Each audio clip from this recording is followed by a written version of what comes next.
आइए आप सुन रहे हैं श्रीमद् भागवत के अंतर्गत राम कथा। बहुत संक्षिप्त राम कथा है। यथामति जैसी हमारी बुद्धि है, अच्छा चिंतन आपके पास पहुंचे, बस यही हमारा प्रयास है। मंथरा ने कहा, देवी एक बात का ध्यान रखना, तुम कोप भवन में चली जाओ, वस्त्र अलंकार सब उतार डालो और फटे पुराने कपड़े पहन लो, महल में अंधकार कर दो और कोप भवन में बिस्तर बिछाए बिना लेट जाओ।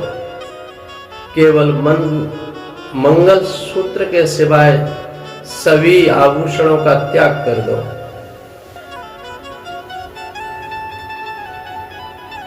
सभी आभूषणों का त्याग कर दो। महाराज दशरथ आएंगे तो मैं भेज दूंगी। और देवी एक बात का ध्यान रखना, महाराज बहुत चतुर हैं, वे आपको फुसलाने का प्रयत्न करेंगे, आपकी बहुत खुशामद करेंगे, उनके बहकावे में मत आना। राजा वचन मांगेंगे, वचन मांगने को कहें तब सीधे वचन मांगना। उसके पहले राजा राम की सौगंध कहें कि कहीं तेरी मांग पूरी न करूं तो राम की कसम, उस भक्त वरदान मांगना जिससे वचन न टरे।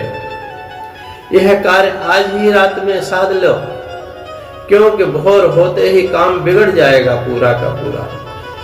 हमारे वचन को जी से भी अधिक प्यारा जानो।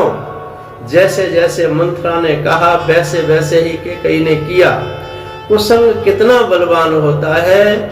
ये केकई ने दिव्य वस्त्र उतार कर फटे कपड़े अपने आभूषण फेंक दिए, दीपमाला बुझा दी गई, भयंकर वातावरण बना दिया। अंधकार का बिस्तर लगाए बगैर धरती पर सो गई। सही बात है कि कुसंग अंधकार का ही निर्माण करता है। जिसके जीवन में कुसंग आ गया उसके जीवन में अज्ञान अंधकार आएगा ही आएगा। इसलिए तुलसी बाबा ने दुर्जनों के संग की एक ही तुलना की है। बहुभल वास नरक कर ताता, दुष्ट संग जन दे विधाता। अगर नरक में चले गए तो कभी नरक का सजा मुक्त भी हो जाएंगे, लेकिन दुष्ट के संग से जन्म जन्म बिगड़ जाते हैं। बहन कर जाना भला है, नरक जाना भला है, पर विधाता किसी को दुष्ट का संग न दे। कई लोग पूछते हैं कि कोप भवन अलग मकान होगा, परंतु कोप भवन है नहीं, हो जाता है। समर्पण के स्थान पर अगर स्वार्थ उत्पन्न होना है तो मंदिर जैसे मकान भी कोप भवन बदल जाते हैं। घर या पवित्र महल को हो कुसंग से कोप भवन बन जाते हैं। वह बनाने थोड़े ही पड़ते हैं, स्वयं बन जाते हैं। हम तो मंदिर बनाते हैं, पर कुसंग से वह कोप भवन के रूप में परिवर्तित हो जाते हैं। जो आज केकई को कोप भवन में सुलाकर मंथरा द्वार पर सचेत होकर के खड़ी है। इधर अवध में राज्याभिषेक की संपूर्ण तैयारी हो चुकी है। नगर में कोलाहल हो रहा है, अनेक प्रकार के वाद्य यंत्र बज रहे हैं। नगर के नर नारी सब प्रसन्न होकर मंगल द्रव्य सजाते हैं। एक आते हैं एक जाते हैं। राजा के दरबारों में बड़ी भीड़ है, अथवा राजा के दरबार में भूख भीड़ अर्थात राजाओं की भीड़ है। बाल सखा सुन ही हर्षाही, श्री रामचंद्र जी के बाल सखा सुनकर बड़े बड़े प्रसन्न होते हैं और 10-5 मिलकर के राम जी के पास आते हैं। श्री राम उनका प्रेम पहचान कर आदर करते हैं। भाव यह है कि श्री राम ने राज्य के कारण अहंकार नहीं किया, पूर्ववत आदर किया, परंतु कोप भवन में आज अंधकार हो गया है। कोप भवन में केकई के भवन में आज अंधकार हो गया है। मंथरा का मार्ग न दर्शन करने वालों के जीवन में अंधकार ही होता है।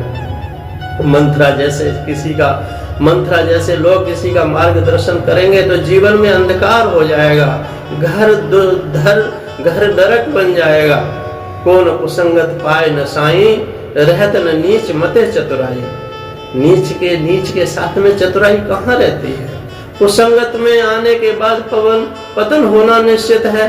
कुसंगत से संस्कृति के कपड़े उतार कर विकृति के कपड़े चढ़ जाते हैं। आज सारे अयोध्या वासियों के मन में एक ही अभिलाषा है, कि कल कब हो, आज का सूरज डूबने की तैयारी में है, किसी को पता नहीं कि कैकेयी के कुंभ भवन में क्या घटना घटित हो रही है। अवध नाच रहा है। तभी सभी तैयारियों को आखिरी मूर्त रूप देकर महाराज दशरथ जी हर्षोल्लास में कैकेयी से मिलने उनके कुंभ भवन में प्रवेश करते हैं। अवधपति को खबर नहीं है कि कैकेयी के भवन में क्या बंदोबस्त हो चुका है।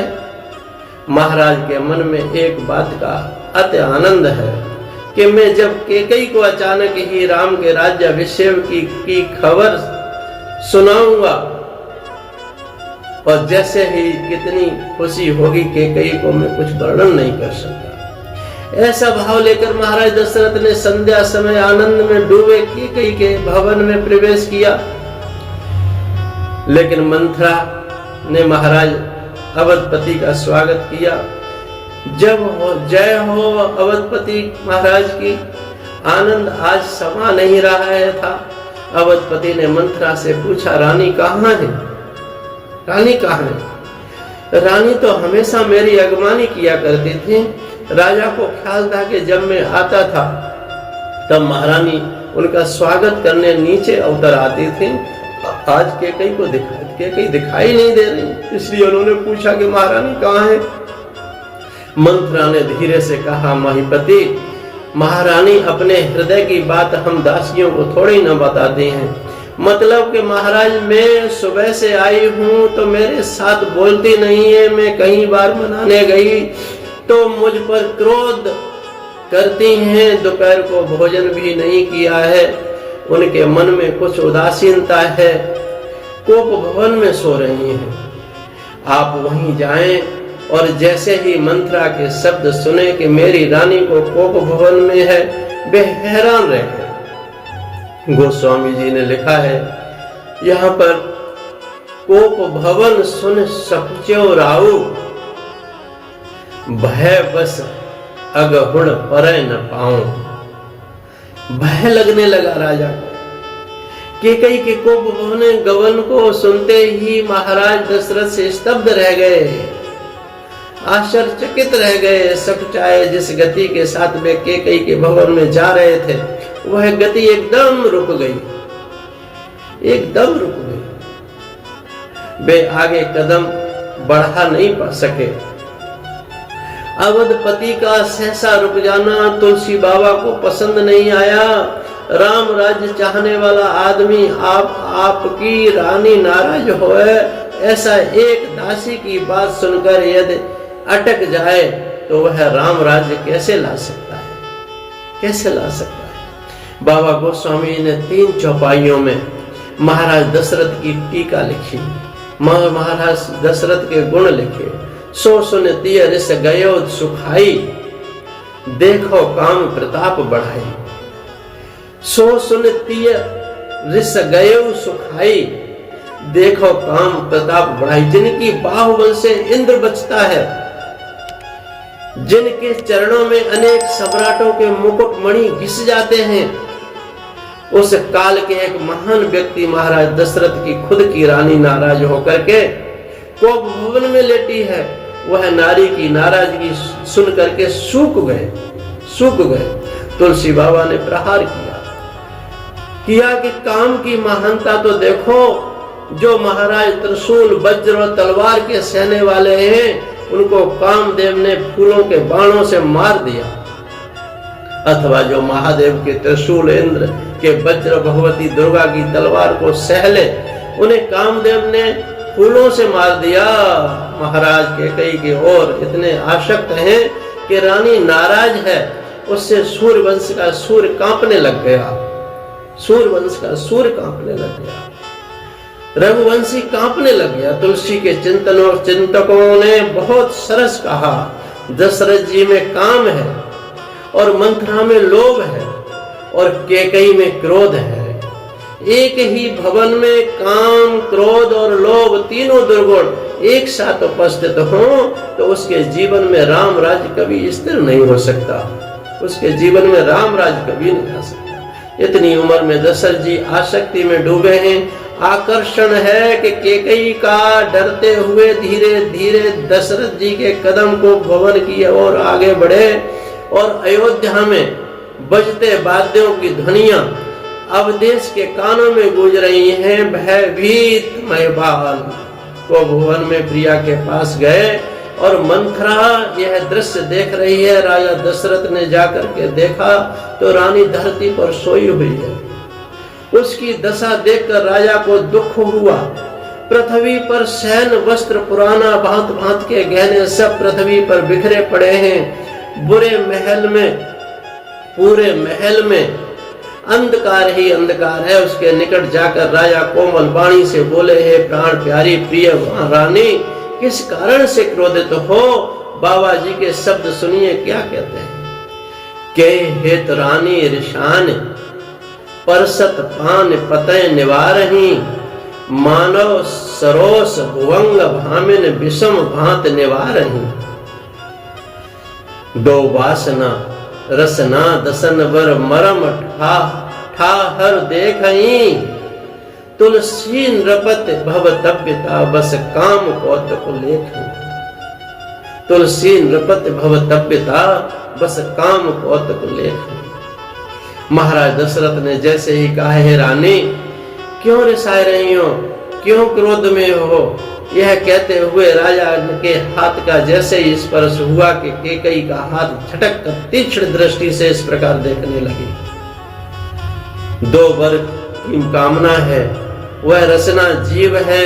वर दोनों दो दांत हैं जो सर्प के तालू में हैं, चिपके रहते हैं, जिसकी जड़ में थैली होती है। जिस वक्त सर्प काटता है तब उन्हीं के द्वारा विष घाव में पहुंचता है। सो मरम स्थान जहां प्राण रहते हैं, कैकेयी देखती हुई दशरथ जी के मरम स्थान को ढूंढने लगी। तुलसी बाबा को किसी ने कहा, आपने कैकेयी को सर्पिणी की उपमा दे दी। तो बाबा बोले, उसके लिए दूसरी उपमा शोभास्पद नहीं लगी, क्योंकि सर्पिणी का स्वभाव है कि भूखी हो तो अपने ही अंडे का भक्षण कर जाती है, अपने ही संतानों को खा जाती है। उसी प्रकार आज कैकेयी भी अपनी संतानों का ही अमंगल चाह रही है, अमंगल चाह रही है। तो सर्पिणी के समान ही है। दो वरदानों की वासना मानो उसकी जीव पर है।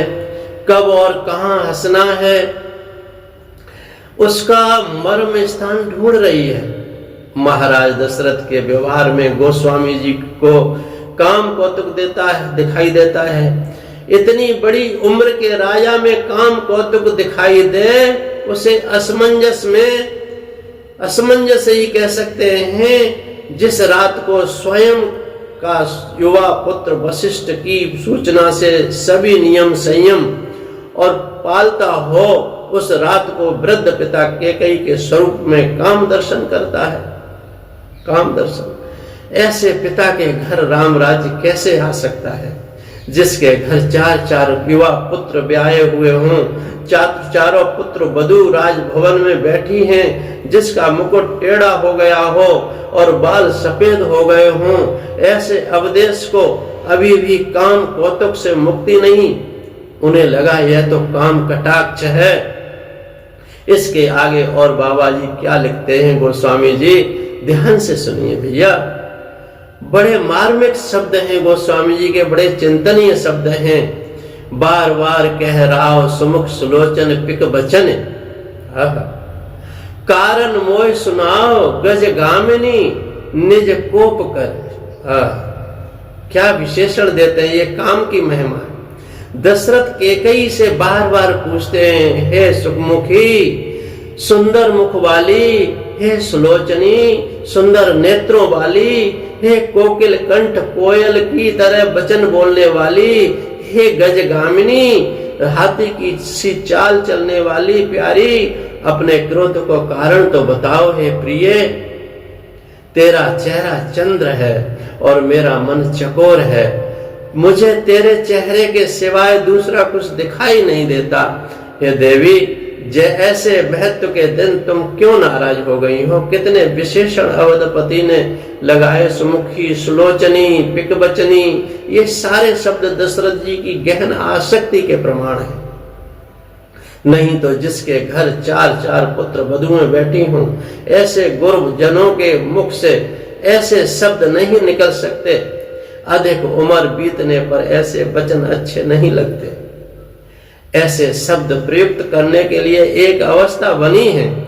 वृद्ध अवस्था में दशरथ जी बोलते हैं, हे गजगामिनी, कहां तक अच्छा लगता है ये शब्द। कैकेयी को दशरथ जी मनाने की कोशिश कर रहे हैं और बोल रहे हैं, प्यारी तेरा अनहित किसने किया है। किसको 2 सिर हो गए हैं, महाराज किसे बुलाना चाहते हैं, उसका तात्पर्य है कि तुम्हारा अनहित किसने किया है।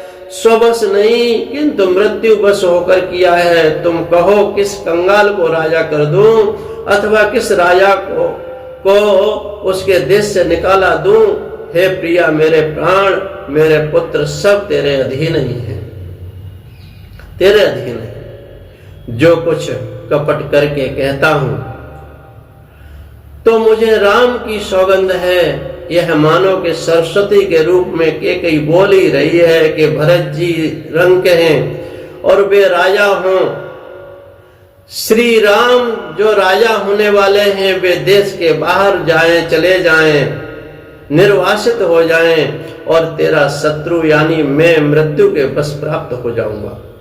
इतने पर भी कैकेयी एक शब्द नहीं बोली। तब तुलसी बाबा वर्णन करते हैं कि दशरथ को एकदम राम स्मरण हुआ। तब बोल उठे, भामिनी भयो तो मन भावा। हे भामिनी, तेरे मन की इच्छा पूरी हो रही है। कैकेयी ने पूछा, क्या राजा बोले हैं सुलोचने। तुम रोज मुझसे कहती थी कि राम गुणवान हैं, तेरी इच्छा पूरी हो, इसलिए मैंने कल राम को गद्दी देने का निर्णय लिया है। वशिष्ठ जी ने मुझे स्वीकृति दे दी है। नगरवासी उत्सव मना रहे हैं। सुबह होगी, मेरा राम राजगद्दी पर बैठेगा। तुम जल्दी से श्रृंगार करके तैयार हो जाओ, कल राम का राज्याभिषेक है। यह शब्द दशरथ जी के मुख से सुनकर कैकेयी को कठोर हृदय कांप उठा, मानो किसी ने पका हुआ बार तोड़ छू लिया हो।